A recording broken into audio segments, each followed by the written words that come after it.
Здравствуйте, уважаемые зрители. Абсахабар продолжает работу. Мы снова в нашей студии обсуждаем актуальную общественно-политическую повестку в Республике Абхазия. Я рад приветствовать постоянных экспертов, моих старших товарищей Ливан Мика и Штоу Какаля. Добро пожаловать. Прежде чем мы перейдем к нашей беседе, сегодня 15 марта, мы записываем эфир, и хочется просто вспомнить, еще раз поблагодарить всех тех, кто сложил свою голову в эти дни и кто принес нам победу, кто остался вот в лице вас, дорогие ветераны. Спасибо. И сейчас хочу перейти к нашей беседе. И вы знаете, мы довольно часто в этой студии, если помните, обсуждали актуальную общественную повестку, и надо признать, что наши прогнозы, аналитические наши справки, они все реализовывались. Когда мы говорили о том, что апартаменты не будут приняты, они не были приняты. Мы говорили о том, что политика экс-власти приведет к столкновению с народом, реализовалась. И это, когда мы говорили о том, что инвестсоглашение не может пройти в таком виде, и это приведет к серьезному кризису, тоже реализовалось. Поэтому сегодня хотелось бы еще раз попробовать сделать правильную аналитику, обсудить, что есть на данный момент и как мы видим ситуацию вот в развитии. И в этой связи, конечно, тема номер один — это санкции, персональные санкции, которые были введены в адрес политических деятелей, в адрес журналистов и направлены еще против представителей абхазской диаспоры. Вот так я бы разделил бы. Напомню, в парламенте прошли слушания. Вслед за этим омбудсмен сделал очень важное заявление, на мой взгляд. Далее было заявление политической партии, общественной организации АРУА. Но вот во всем этом мы не слышим реакции исполнительной власти. Хотелось бы сегодня как раз поговорить о том, почему, на ваш взгляд, нет этой реакции. Потому что все остальные акторы, можно так сказать, что уже высказали свое мнение. И напомню еще, что председатель правового комитета парламента Дауд Хутаба сказал, что пройдет и дополнительное еще одно слушание. Да. Больше попытка, да. Попытка позвать. Дозваться исполнительную власть. Да. Ну вот будем за всем этим наблюдать. Так как персональные санкции были введены в адрес Ливана Мика, начнем с Штоу Какаля. Что, Иванович? Ну что, во-первых, здравствуйте. Очень четко вы разграничили, все очень хорошо все разложили, Ливан. Вот, я думаю, что есть смысл начать с того, что произошло в парламенте. Да. А именно те слушания комитетские, на которые мы были приглашены. Вот, и с чем они были связаны? Связаны они были с тем, что не далее, чем в декабре прошлого года, если я не ошибаюсь, Российской Федерации было принято решение о лишении гражданства Российской Федерации двух граждан Абхазии. Ливана Мика, здесь присутствующего, героя Абхазии, и Кана Кварча, кавалера ордена Леона. Просто ремарочку. И основанием... Кан Кварчи был в декабре, Кан Кварчи раньше, Ливан в начале января. Это сейчас не имеет принципиального значения, да. Вот, впоследствии было еще несколько фактов применения персональных санкций в отношении граждан Республики Абхазия, а именно признание иноагентом на территории Российской Федерации журналиста, абхазского журналиста Инала Хашик, и принятие определенных решений о депортации в отношении репатриантов, в частности в отношении Бараса Кушба, человека, которым мы совершенно недавно гордились, и очень-то гордились тем, что все вместе гордились, я хочу подчеркнуть, все вместе гордились тем, что Барас Кушба наш соотечественник. Вот сегодня определенная часть общества поступила таким образом, что Бараса Кушба сегодня депортировали из Российской Федерации. Понимаете, это вообще, что случилось в парламенте? Мы пришли в парламент с тем, чтобы услышать мнение исполнительной власти. Руководители ведомств, которые отвечают за внешнюю политику, в данном случае МИД, службы госбезопасности, Генеральной прокуратуры, кстати говоря, тоже. Так как Следственный комитет, здесь один из фактов тоже такой был, Следственный комитет заявил о том, что Следственный комитет принял процессуальное решение по событиям, имевшим место на территории Республики Абхазия. Как на это реагирует Генеральная прокуратура? Для меня остается загадкой. Как Генеральная прокуратура планирует себя вести дальше в этом смысле? Я там в парламенте задал, кстати, вопрос. По этим событиям Генеральная прокуратура, МВД Республики Абхазия, оперативные следственные органы республики не отреагировали, никакого решения не приняли. А Российская Федерация приняла это решение. Как на это планирует реагировать Генеральная прокуратура? Это очень важный вопрос. Вот. В общем, не будем далеко заходить. Никто из описанных выше на заседании комитета в парламент не явился, не посчитал нужным. Вот. Там в парламенте нам был задан вопрос, чего мы ждем, чего мы хотим. Мы ответили, что мы хотим, чтобы парламент исполнил свои контрольные функции в полном объеме. На вопрос, какие ожидания у нас, тоже был дан ответ. Ожидания следующие. Мы хотим видеть и осознавать, что органы государственной власти Республики Абхазия применяют все необходимые меры, которые они могут принять для защиты прав наших граждан и защиты суверенитета Республики Абхазия. Пока мы этого не видим. Вот пока мы этого не увидим, мы спокойно жить не будем. И им спокойно жить тоже не дадим. Вот если коротко, как завершился наш разговор. Примерно так. Теперь о том, какие прогнозы на будущее, чем это может закончиться. Да. Ничем хорошим это закончиться не может. Если кто-то думает, что мы пошумим, разойдемся по домам и тихо сядем, довольны тем, что произошло, и успокоимся, получив такой вот какой-нибудь неполный ответ, это заблуждение и очень опасная иллюзия. Это не произойдет. Это вопрос очень сложный, это вопрос принципиальный для нас. И мы в этом вопросе будем категоричны.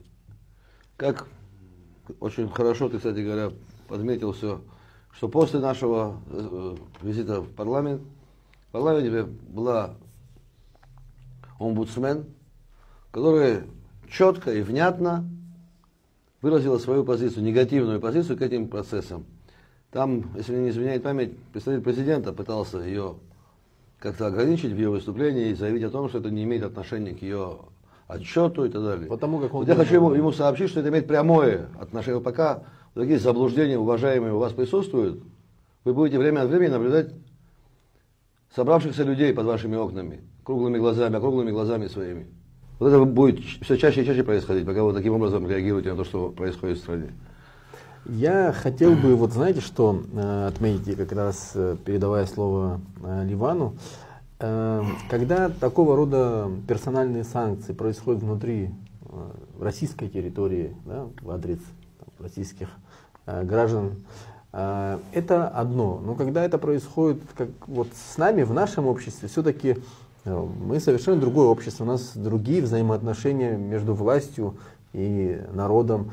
И, например, Инал Хашик, который был объявлен иноагентом, через 5 дней после этого находится в здании парламента, да, и защищает там свои права и не только свои. И не только свои. То есть такое увидеть в Российской Федерации практически нереально, да? Я говорю это потому, что если кто-то думает, что вот можно такими персональными санкциями остановить или замедлить там, борьбу за интересы абхазского общества и абхазского государства, это большая ошибка, потому что у нас вот это не работает. Ну, просто не может работать. Я прошу прощения. Это, вы понимаете, давайте вот откровенно. Вот мы пришли в парламент с чем? Мы пытаемся сегодня заставить тех, кто ходатайствовал о применении этих самых персональных санкций, мы хотим заставить этих же самых людей начать бороться с последствиями их деятельности. Понимаете? И все это, к чему? Все это было сделано до того, как народ попросил их выйти из здания. Понимаете, это последствия их деятельности. И основная задумка была в том, чтобы сделать в Абхазии ситуацию такую же, как в Российской Федерации, чтобы тоже... Ну это нереально. Да, это нереально, это другая территория, это другой народ, с другой историей народ, с другими традициями взаимоотношений с властью, совершенно другими традициями.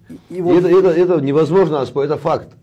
Да, это мы просто увидели через, это происходило очень много раз, в том числе и во времена Советского Союза. Да.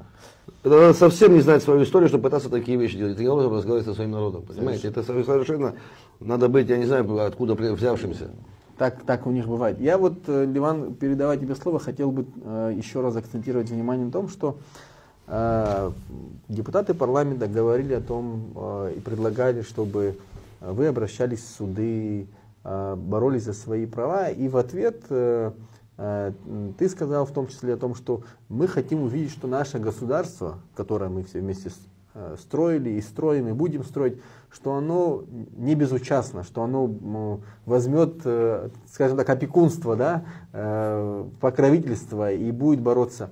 Я бы хотел, чтобы мы вот эту мысль еще раз открыли, почему это важно, именно чтобы государственные органы, не только потому, что они могли инициировать, или представители, да, там, как у нас экс-президент, нас там большинство народа называл, не знаю, там, иноагентами и так далее, а именно с точки зрения необходимости вот самого государства для реализации всех тех обязанностей, которые есть у государства перед гражданами.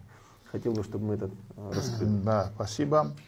Но я думаю, здесь надо еще к тому, что вы говорили, чтобы общий контекст ситуации понимать, надо еще сказать, что почему у нас и на самом деле такая разная ситуация с Российской Федерацией. Российская ситуация находится в состоянии войны. Значит, и только сейчас, вот последний месяц, мы видим месяца с приходом новой администрации в США, намечаются какие-то переговоры. Уже состоялись, да, состоялись переговоры, но я имею в виду на высшем уровне намечаются переговоры, где Россия наконец значит, сможет на высшем уровне решать какие-то вопросы, обсуждать эти вопросы. Поэтому говорить о том, что у нас, мы уже много раз говорили, что у нас и с Россией асимметричные отношения, потому что у нас совершенно другая ситуация. Поэтому я еще бы одну такую вещь отметил. На самом деле никто из участников этого процесса, я имею в виду тех, кому были объявлены персональные санкции, конфронтационно не выступал. Никто не говорил, что он там, значит... уже в адрес России точно, да. В адрес России и так далее. То есть у всех был конструктивный такой подход к тому, что,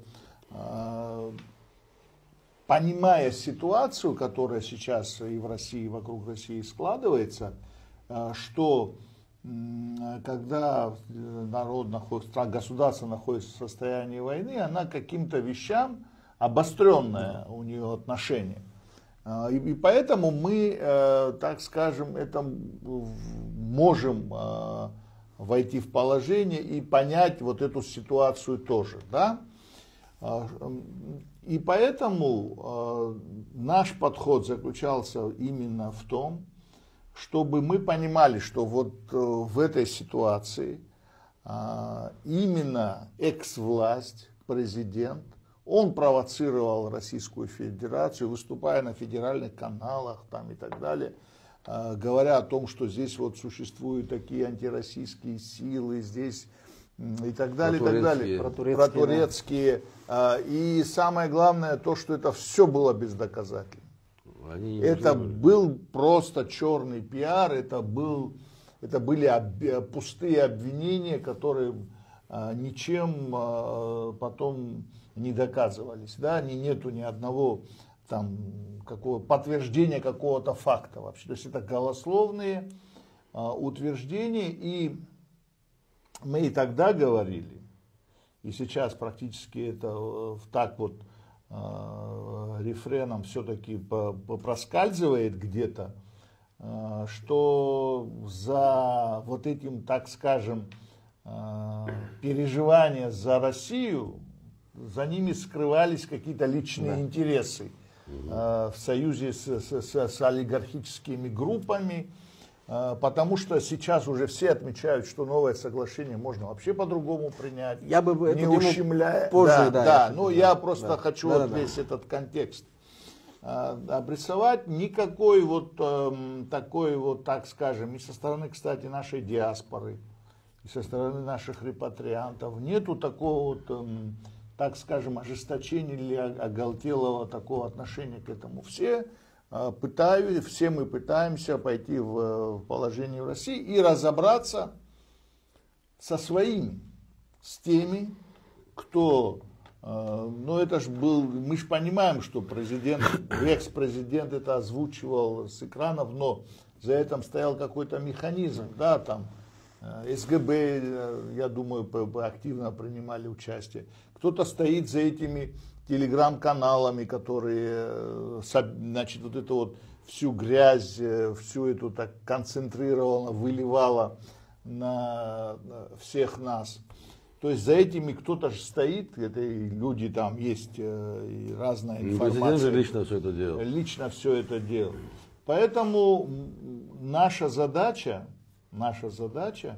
на данном этапе, разобравшись, да, со своими, продемонстрировать именно России, российским структурам, там, тем людям, которые сейчас так активно, значит, участвуют в наших процессах. Это Сергей Кириенко, так можно сказать, да, которые ответственны, да, люди, и начать с ними построить тоже диалог и сказать, что все эти факторы, которые привели к такому кризису, да, они, у этих факторов есть имя, фамилия, отчество.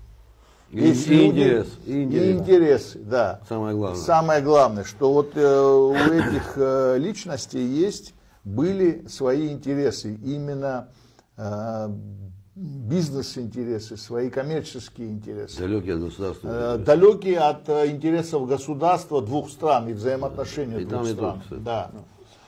Поэтому мы и предлагаем вот то, что вы говорите, то, что, кстати, очень профессионально и так вот грамотно подошла к вопросу наш омбудсмен, да. То есть вот то, что мы и ждем, да, что общественно-политические силы, структуры, которые ответственны за, значит, защиту прав, мы будем работать и с юристами и так далее, для того, чтобы вот всю эту, вот преодолеть, так скажем, да, то, что было наваленной экс-властью, да, то есть они вот как это, Авгиевы конюшни, да, вот да, они, надо разгребать, надо их разгрести, потому что именно мы тогда всегда это говорили, по-моему, не было, если даже такую сделать ретроспективу, посмотреть, о чем мы говорили, мы всегда говорили, первый, кто мешает российско-абхазским отношениям и их заводит в тупик, это экс-президент. О том, что мы говорили, вот результат сегодняшний. Потому что все эти, на самом деле, решения, которые, ну, людей, которые, вот, например, Инал Хашик, да, он журналист, и сугубо его интересы как журналиста связаны только с внутренней политикой Абхазии. За рамки он никогда не выходил. Что касается наших, мы уже много раз говорили, с диаспорой. У нас родственные, близкие отношения, которые, к сожалению, были прерваны, и мы много сделали для того, чтобы, да, там, их восстановить. Теперь опять, значит, представителям нашей диаспоры, значит, не давать возможность общаться со своими родственниками, со своей родиной. Это очень такой шаг, мне кажется, да, ход, который и демографический, и для внутренней политики, и для развития нации это огромный ущерб.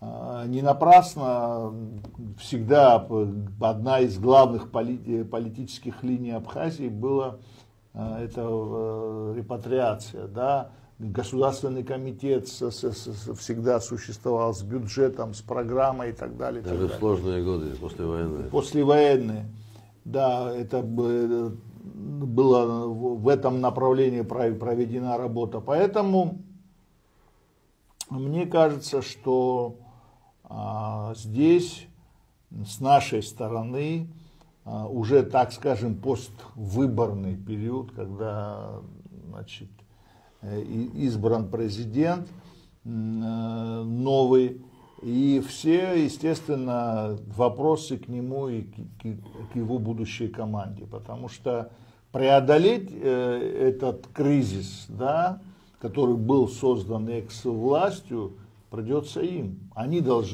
ответственны за преодоление этого. Они взвалили на себя эту ответственность. Когда они шли туда, они должны были понимать, в какой тупик загнал экс-президент эту ситуацию, и как и у них должна быть... что им придется из этого тупика выходить. Как выходить, да. Какая у них повестка дня будет по этому вопросу. Какие шаги собираются они делать для того, чтобы выходить из этой ситуации. Ну, там сложные вообще вопросы и сложные темы встают, потому что и эти люди тоже являлись частью команды экс-президента, и поэтому какая-то доля ответственности в внутренней политике. Да, мы понимаем, что, конечно, президент это гарант всего, и у него огромное количество полномочий и все остальное, но не без их участия тоже это происходило. Да, Леон, но здесь есть,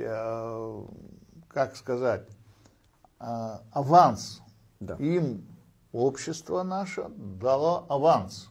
Я так рассматриваю.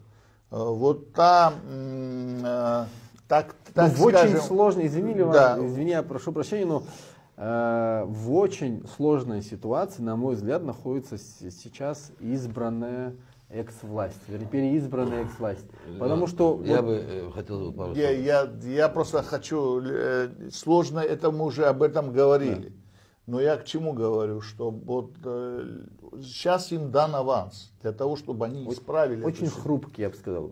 Очень хрупкий, но чтобы исправили ситуацию. Мы все понимаем, что надо исправлять ситуацию. Вот, и с кем бы я ни говорил, вот, не встречался вот, в общественном у нас, значит, пространстве, все говорят о том, что все с замиранием сердца ждут, а что будет, как они себя проявят. И поэтому здесь я не вижу, так скажем, такой проблемы, как признание ошибок. Ну, можно признать ошибку, сказать, мы сделали ошибку, теперь ее будем исправлять. Наоборот, я буду скептиком пока.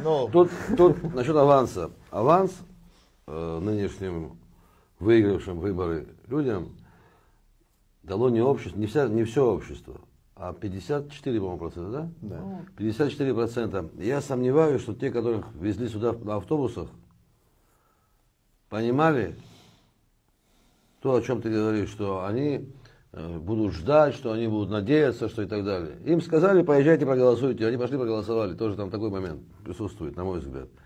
Вот. Теперь, что касается 43%, которые сегодня сидят и ждут, чем все это закончится. И какой будет результат из всего этого. Понимаете, лично у меня есть надежда на то, что Бадра Зурабович Гумба, человек, воспитанный в абхазских традициях, во всяком случае декларирующий именно это, что он воспитан в абхазских традициях, в абхазской семье, знает, и не понаслышке знает все, что случилось с абхазским народом, какие лишения мы терпели, как мы прошли войну, какое количество людей потеряли, какая сложная борьба, результатом какой сложной борьбы стала независимость сегодняшняя. Я, во всяком случае, на это надеюсь. И хочу продолжать надеяться. Я надеюсь на то, что Бадра Зурабович, взяв на себя всю полноту ответственности и всю полноту власти, примет решения, которые убедят меня, и не только меня, в том, что он намерен отстаивать интересы граждан Республики Абхазия, укреплять суверенитет Республики Абхазия и продолжать дело продвижения международного признания Республики Абхазия. На мой взгляд, вот это самые главные моменты, которые мы должны ждать, требовать от президента нашей страны. И если он в этой работе будет не только там словами это делать, а еще и действиями подтвердит, то вот тогда внутриполитическая ситуация в стране стабилизируется, и мы начнем поступательное движение вперед, о котором мы так много говорим и которого так давно ждем. Вот мы в этой студии тоже много раз говорили о том, что мы должны вернуться к делу строительства абхазского государства. Но то, что делала экс-власть, и то, что попускает нынешняя власть, никак не может привести вернуть нас на дорогу строительства абхазского государства. Это очень важно понимать и говорить об этом. В этой связи хочу одну тему затронуть, как раз Ливан начинал. Да, я тоже хочу продолжить. Да. Я по поводу самого, наверное, такого триггерного вопроса, это инвестсоглашение. Почему ситуация с персональными санкциями и возможного будущего инвестсоглашения это лакмусовые бумаги для нынешней избранной власти. То есть мы по персональным санкциям сказали, теперь хочу по инвестсоглашению. Что очень важно, если взять всех акторов, которые были задействованы в этом инвестсоглашении, то есть это российская сторона, это абхазская исполнительная власть, абхазская законодательная власть, абхазское общество. Да? Все высказались однозначно. Абхазское общество пришло к забору и снесло эти ворота и забор. Российская власть высказалась однозначно. Мы помним очень глубокий, детальный комментарий Сергея Кириенко, где видно, что есть полное понимание всех процессов, связанных с этим инвестсоглашением. И ошибок допущенных. Конечно. Дальше. Абхазский парламент сделал, на мой взгляд, одно из самых таких значимых таких решений в современной истории Абхазии, потому что тогда, когда его президента, кстати, Бадыр Зурабович не отозвал это соглашение, экс-президент, понятное дело, ушел в отставку, абхазский парламент не ратифицировал соглашение, и это, мне кажется, отказал в ратификации. Да, это показатель укрепления суверенитета на Абхазии и суверенных наших прав. И то, что потом вслед сказал и Сергей Кириенко, и если не ошибаюсь, Новак, это говорит о том, что они подтвердили правоту решений и абхазского общества, и абхазского парламента. Обоснованность. Да, обоснованность. Теперь единственный орган, скажем так, да, единственный актор, который не зафиксировал свою позицию, это абхазская исполнительная власть. Тогда это в лице Бжания, мы понимаем. Сейчас это уже на плечах Бадры Гумба. И вот здесь комментарий, который он дал ТАСС, на мой взгляд, не обнадеживают. Потому как были такие вещи озвучены, что недостаточно, значит, власть сделала для того, чтобы открыть все преимущества, рассказать о них, что излишне был политизирован вопрос. И как бы в таком виде не будет дальше там подписано это соглашение. На мой взгляд, этого в корне недостаточно для того, чтобы зафиксировать уже позицию абхазских властей, вот уже нынешних. И как они будут с этим инвестсоглашением или там, с подобным вопросом справляться. Мне кажется, это очень важный момент. То, о чем ты говоришь, Ливан, оно говорит о том, что Абхазия в очередной раз подтвердила свою субъектность. Что решения, которые связаны с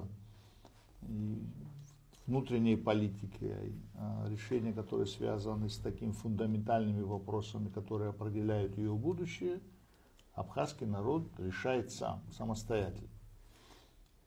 И какие-то там инсинуации, давление и так далее очень тяжело оказать, когда вот такие вопросы возникают. И я все-таки считаю, что этот курс на субъектность, на суверенитет у абхазского народа остается. и никуда он не девается, он не рассасывается. Можно персональные санкции оказать, можно то сделать, можно еще что-то сделать. Придумать. А? Еще что-нибудь придумать. Еще что-то придумать. Но вот этот курс на суверенитет, на субъектность, он остается, он никуда не девается. То есть там вот пройдет время, это все рассосется. Нет, не рассосется. Почему? Если задать вопрос, здесь частично, и что уже говорил об этом, наша история говорит об этом. Мы в советское время, когда все народы боялись, и многочисленные народы боялись, значит, против советской системы, там, за свои права бороться, мы боролись. А это была мощнейшая система подавления, кстати. Подавление, да. Мы боролись. Мы прошли кровопролитную войну, где стоял вопрос, быть или не быть вообще абхазскому народу. Мы же на кон поставили вообще существование нас как этноса, да, пойдя воевать. Мы сказали, мы или выживем как субъектность, сохраним субъектность, сохраним нацию, или умрем. Такой вопрос был.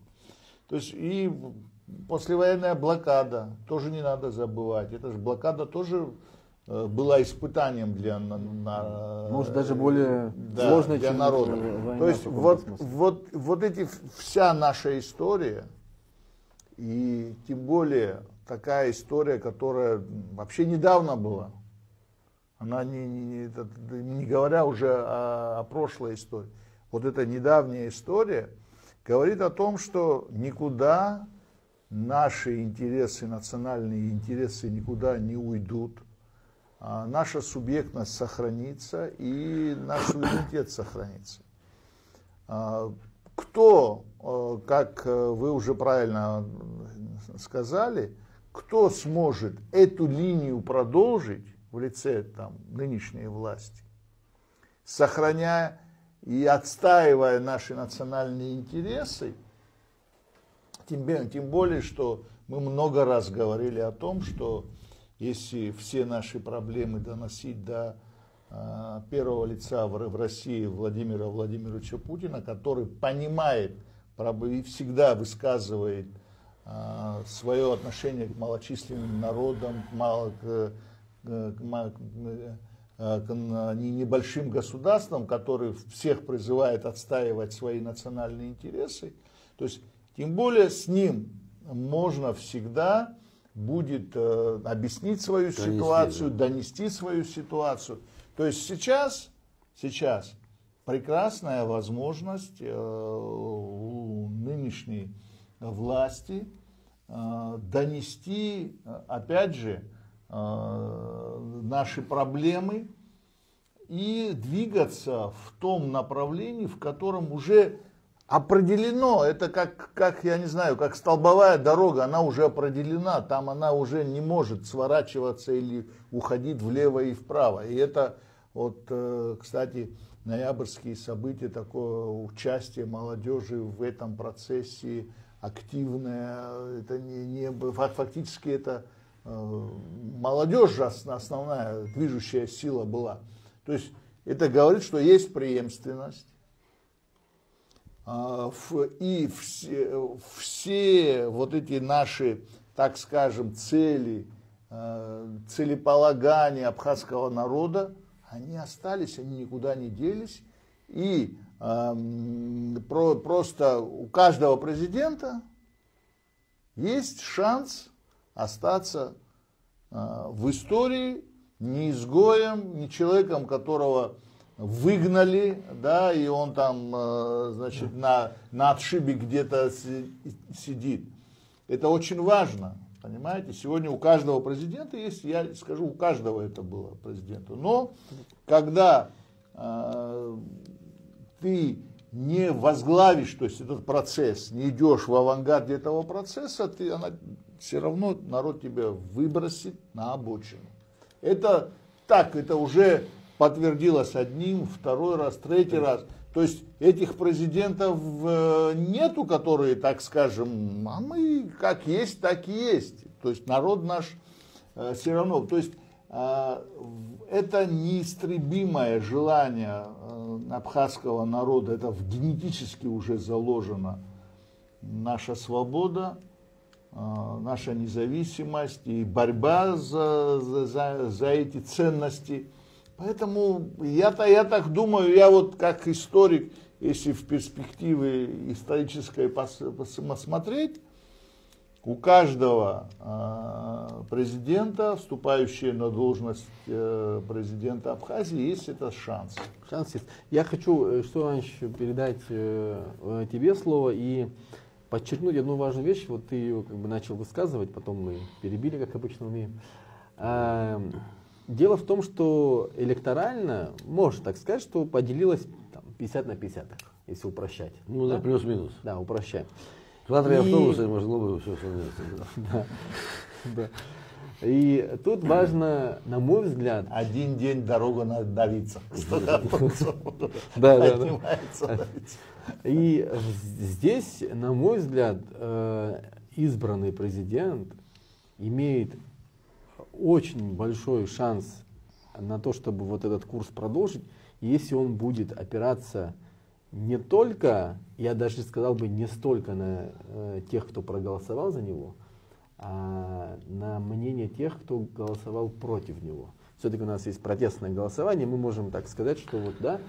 Почему? Ну, насколько он сможет это я не знаю. Да. Нет, я просто к тому, что для того, чтобы вот эти 44%, скажем, ну, 42 за Адгура Ардзинба, еще 2 против всех. То есть это уже почти уже 44%. Ну там где-то 45 на 55, условно говоря. Так, и здесь мне кажется, что вот найти ключи к вот этим 44%, это самая важная задача, вот быстрая, скажем так, для избранного президента, для того, чтобы вот успокоить, балансировать и не нагнетать.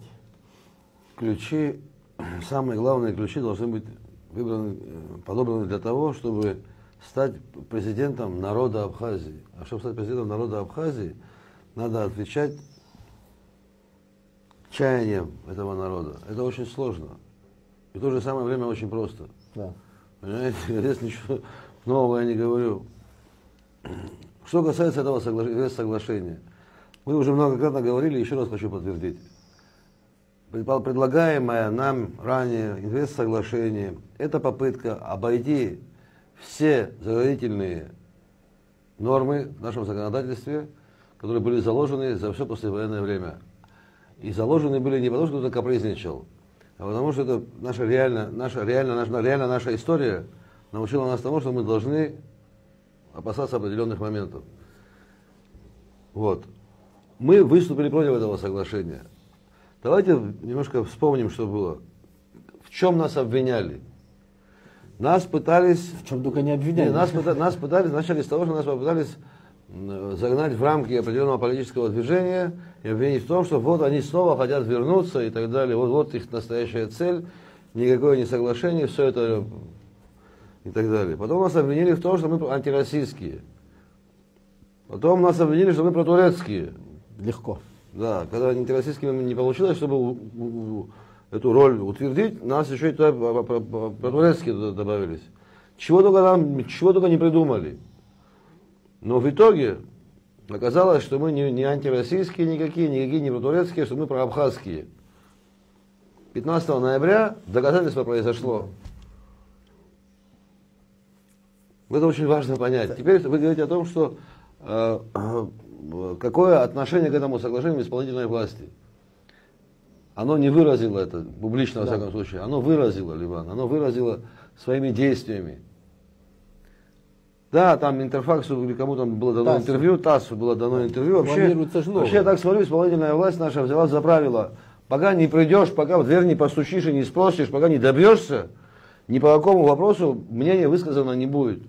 Ничего. Да. Каким бы он важным не был этот вопрос. Надо обязательно прийти, постучаться в дверь, потребовать, собрать людей и так далее. Это очень нехорошая тенденция, и она ни к чему хорошему не приведет. Хорошо, сегодня мы с этим соглашением разберемся, с этими действиями в отношении вот этих санкций персональных разберемся. Но завтра тоже будут проблемы. Они неизбежно будут возникать. Понимаете, это ну, аксиома. И если наша власть во главе с президентом планирует закрыться от народа и как его надеяться на то, что народ не достучится до них, это очень серьезное заблуждение. И то, что это заблуждение хорошо доказывает произошедшего 15 ноября, в январе 2020 года, в 2014 году, в 2004 году и так далее. Таких доказательств очень много. В советское время, еще раз повторяю, в советские времена, когда аппарат подавления был мощнейший, задействован, не могли остановить наш народ. Мы все равно отстаивали свои права и добивались результата. Сейчас и подавно добьемся. Конечно, конечно, Если да. кому-то кажется, что как его Следственный комитет России приедет здесь насчет каких-то следственных действий в отношении отдельных лиц, и мы будем на это молча созерцать, он очень сильно ошибается. За все, что происходит на территории Абхазии, заявляю ответственно, за все, что происходит на территории Абхазии, за все оперативные мероприятия и за следственные мероприятия несет ответственность генеральный прокурор и подчиненные ему прокуроры. Вот это, чтобы четко и ясно все понимали, чтобы не было вот этих вот иллюзий, знали, что мы это хорошо знаем. И народ об этом уведомлен. Я несколько слов тоже по поводу соглашения скажу. Того, что не говорил, потому что уже несколько раз по этому поводу высказывался. Пост соглашения, какая реакция была. Но я хотел бы сказать еще об одной вещи очень интересной. Это взрывной характер, можно так сказать, пополнения нашего бюджета. Вот прошлый год бюджет вырос на 20%, государственный бюджет Республики Абхазия. Ну, такого роста, вот, экономического роста, это же не от того, что у нас администрирование стало супер новое, какое-то интересное, как там в России, когда значит, новое администрирование в налогах ввели, появились там много резервов. Нет. Это говорит о том, что малый и средний национальный бизнес, он стал очень активно расширять свои возможности и работать на нашем рынке. Именно малый и средний бизнес, который уже есть даже статистика, что практически там 80% пополнения бюджета за счет него. То соглашение, против которого мы выступали, оно должно было отодвинуть малый и средний бизнес, и крупный бизнес должен, не платя никаких налогов, зайти в Республику Абхазия. То есть у нас, вот чтобы, так скажем, просто объясню, у нас идет взрывной характер развития национального бизнеса, малого, среднего бизнеса. Вопреки ему, действиям государства. Да, вопреки ему. И оно, то есть, когда этот рост происходит, то есть она вовлекает в себе же и рабочие руки, и многие люди становятся собственниками нового бизнеса и так далее, и так далее. То есть происходят вот эти вот процессы, и здесь экс-президент, игнорируя вот это все, говорит: нет, наше спасение, вот это, значит, Ткачев и его команда, там, Монтера, давайте Абхазию в Монтеру превратим. Но это было, то есть, и этот год, по прогнозам, Он, наверное, даже будет выше. Выше, то есть население наше, малый и средний бизнес, это кто? Это огромная часть населения. Она будет зарабатывать, то есть она вкладывает, эти люди, которые заработали на позапрошлом сезоне, они не потратили этих денег, они вложили еще для развития еще большего, да, своего бизнеса, небольшого, развивают его.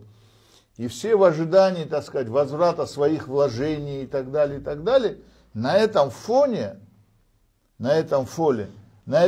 вот эта вот безудержная, да, гонка за каким-то крупным бизнесом, который должен был сюда, значит, вложить огромные деньги и разорить всю нашу, значит, экономику, а сделав так, что они сами никакого бы взноса в бюджет бы не внесли. То есть сегодня игнорировать вот, и не видеть вот этот запрос общества, А запрос общества заключается в том, чтобы национальная экономика, национальный бизнес, он в развитии, ему нужны еще другие инструменты, о которых мы много говорили, кредитные инструменты, лизинговые, третьи, десятые, защита их интересов и много чего такого, которое помогло бы становлению этого бизнеса, нашего бизнеса, и это и их голос. Вот и их голос о том, что нас не замечать и не видеть, и игнорировать уже не получится. Да? Поэтому мне кажется, очень актуально это вот эта вот новая повестка. Вот это огромное количество людей, которые, молодежи, значит, собственников, там, их семьи, которые вот задействованы в этом процессе, они ждут новой поездки. Это если цель. Да. Это цель, если, да, это если цель стоит, благая, как говорится. Какая цель? Это новая повестка, да, развитие собственного бизнеса. Да, мы уже как-то с тобой об этом писали, что если у тебя нету своей повестки, то тебе говорят, слушай, у тебя нету повестки. Вот тебе другая. Вот тебе, ты сам не знаешь, как раз ты никуда не знаешь, куда двигаться, вот тебе мы и подсказываем. Ты говоришь, я не согласен, надо иноагент.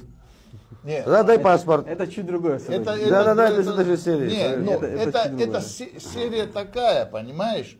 Серия, если я, вот как власть, заинтересована в коррупционных схемах вот инвестсоглашения, тогда, конечно, я буду ее продвигать с таким, значит, азартом и с таким, значит, настроем и давлением, что вот этот малый и средний бизнес мне не интересен, и кто их защищает и становится иноагентом. Но теперь эти все карты, извини меня, раскрыты. Ливан, здесь проблема. Да, мы раскрыли эти все карты. Есть очень серьезная проблема, Ливан. Во всем, что ты говоришь, есть абсолютно железная логика, и все там правильно, но есть одно но. То, что предлагаешь ты, Ливан, дорогой, это то, что даст плоды потом, через 10, 15, 20 лет. Ну, даже нет. Но не за один президентский срок. Я по-другому сформулирую. Это очень важно. Подожди. Хорошо. А то, что предлагает он, это то, что можно сегодня взять в чемодане и унести завтра утром. Я понимаю. Да, но... а то, что государство пострадает, средний бизнес пострадает, я тебя прошу кого-то волнует. Что, мой золотой? Чуть-чуть по-другому. Нет, здесь речь идет о чем? Вот эти, так скажем, карты, которыми играла Эксак, мы раскрыли. Угу. Народ это увидел и понял. Понял, где его интересы. Лучше я буду, он сказал, развивать собственный бизнес, развиваться, значит, чем, как пойду, разорюсь и пойду работать на дядю охранником или там этот. Все эти, значит, тот бизнес, который инвестиционный, так скажем, внешний. Теперь эти карты раскрыли, народ это понимает. Теперь, если экс-власть собирается дальше по этой же линии идти и говорить, что да, приоритет внешним инвестициям, приоритет всему, потому что там его личные интересы заложены. Будут. Понятно? И не увидеть этого всему, то есть это, как сказать, это уже не получится. Здесь мы не африканская страна, которая там... Африканские страны бывают разные. Бусами не засыпешь. Бусами не засыпешь. Что ж есть, я понимаю, что как есть неохваченные, да, вот этими процессами, пока не охвачены, есть целые регионы пока там, восточные регионы пока не охвачены вот этим процессом, я имею в виду малым и средним бизнесом, который дает возможность развиваться именно местным населению. Пока, но потихоньку это процессы от Кинги, если посетить, Кварчал там, вот в район водопадов и так далее, видно, что это Чимчира город, уже этот процесс и там начался. Все больше и больше людей в этот процесс вовлекаются, понимаешь, и манипулировать теми людьми, которые, например, не вовлечены в этот процесс, гораздо легче, конечно, естественно, сказать, сейчас И там тоже, мне кажется, я прошу прощения, то есть так не получилось. Не получилось, но я к чему говорю? К тому, что сегодня успехи абхазского курортного бизнеса, успехи курортного сезона, они будут нам демонстрировать совершенно другую реальность. Да? Они будут диктовать, и востребованность в собственной повестке развития экономики, энергетики, будущего, оно кратно возрастет. Мы это тоже писали, что это задача новой власти. Мы понимаем, что это не задача одного, двух, трех лет, они не могут это все сформулировать, сделать и там, направить. Ну, нужно собрать всех, все наши потенциальные возможности для того, чтобы это реализовать. Но это будет востребовано, это сейчас уже востребовано. И надо на ходу, на коленках как бы догонять за теми процессами, которые уже идут. Поэтому мне кажется, что здесь я имею в виду эту пустоту, если власть сама в этом направлении не будет двигаться, все равно общество уже, я вижу, что вот и молодежь, и уже востребованность в этом месте, она сама заполнит. Она эту повестку... И научится, как это делать. Да, она эту повестку сформулирует и будет требовать, потому что за этим будущее. Спасибо. Я хочу просто, завершая нашу беседу, сказать, в каких деталях не согласен вот в вашей полемике. На мой взгляд, вопрос не в том, что это быстро и в карман, или медленно и народу. Вопрос в том, что быстро и в карман маленькой группе лиц, просто коррупционные схемы. Это вот то, что планировала экс-власть. И тот народ, который понял, что даже в сложный выборный период, когда оказывалось давление, он понимал, что он сейчас лучше перетерпит, он сейчас лучше поборется, да, потому что он видел перспективу своего дальнейшего развития в будущем. Вот эти, особенно, почему я подчеркиваю эти 44%, это не означает, что в 55 там такого понимания не было, но вот эти 44%, почему их можно сделать и нужно сделать точкой опоры, потому что они видят свое будущее как бы дальше планируют, и не сиюминутными какими-то интересами, сиюминутными благами как бы оперируют. Вот мне кажется, это очень важно. И что, Иванович, вот мне кажется, очень важную вещь ты сказал по поводу проабхазской позиции, да, они там, нам же говорят, что вот пророссийские, антироссийские, протурецкие и так далее. У меня был один диалог, состоялся он на российско-абхазской границе, когда меня попросили побеседовать, значит, спросили, ездил ли я в Турцию, ну я говорю, ездил, вот, ну моя поездка была открытая, и представитель российской спецслужбы спрашивает, не антироссийский ли я? Ну, я говорю, нет, я не антироссийский. Потом говорит, а значит вы пророссийский? Ну я сказал, я проабхазский. Вот. И мне кажется, что вот не то, что сейчас это я это сказал, а в целом это диктует время. Если мы будем вести себя проабхазски, то это будет и в том числе в стратегических вопросах и пророссийской позиции. Здесь надо честно для начала. Да, и вот поэтому я помню, как это его, так скажем, улыбнуло. Вот, это нормально. И никакого негатива это не вызвало. Поэтому здесь самый простой путь, как ты сказал, он уже самый сложный, это быть проабхазским. Поэтому, мне кажется, у нас сегодня получилась такая проабхазская беседа, как, собственно, надеюсь, всегда. Спасибо. Ну, мы для этого и собираемся, правильно? Мы же для этого собираемся. Да. Вообще, я вот не понимаю, почему это кого-то удивлять должно? Что ж, да. Почему это кого-то должно удивлять? Мне кажется, что мы С чего можем начинается очень Родина? многих назвать антиабхазскими, и это будет вне тренда. Нет, можно с таким же успехом можно доводиться до чудес. Машина какая у тебя? Иномарка, да, все, ты, значит, ты не этот, как его? Ну да, здесь, Это так, об этом можно договориться, здесь понимаете? собственно, камеры тоже все получаются. Да, все- а что здесь вообще мы произвели? Скажите, что здесь находится? Что мы Нет, ну произвели?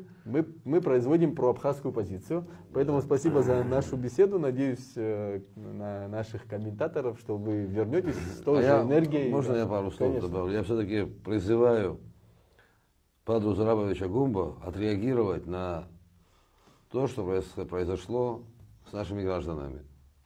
И продемонстрировать готовность и подтвердить эту готовность действиями, направленными на защиту интересов, законных интересов и прав наших граждан. И предпринять конкретные меры для защиты нашего суверенитета. Вот я это к этому призываю, прошу об этом, очень прошу. Потому что в противном случае, рано или поздно, иное поведение приведет к эскалации внутри республики. Это неизбежно, Что касается вообще Поэтому прошу. избранных властей, я, к сожалению, один из самых таких, скептики, я много якую, но вот я скептически отношусь, но на самом деле я убежден, что вот амачоп ятаху апсвашлар удгаларцы завена, бася айткаланзаги удгаларцы, на амачоп ятаху убриамач илвир шапха хагугуд яларха завен карахада. И ты того, спасибо за то, что смотрите нас. Подписывайтесь на Апснахабар. Еще раз, дорогие комментаторы, мы вернулись. Возвращайтесь и вы, пишите, но старайтесь не оскорблять. Бзирос.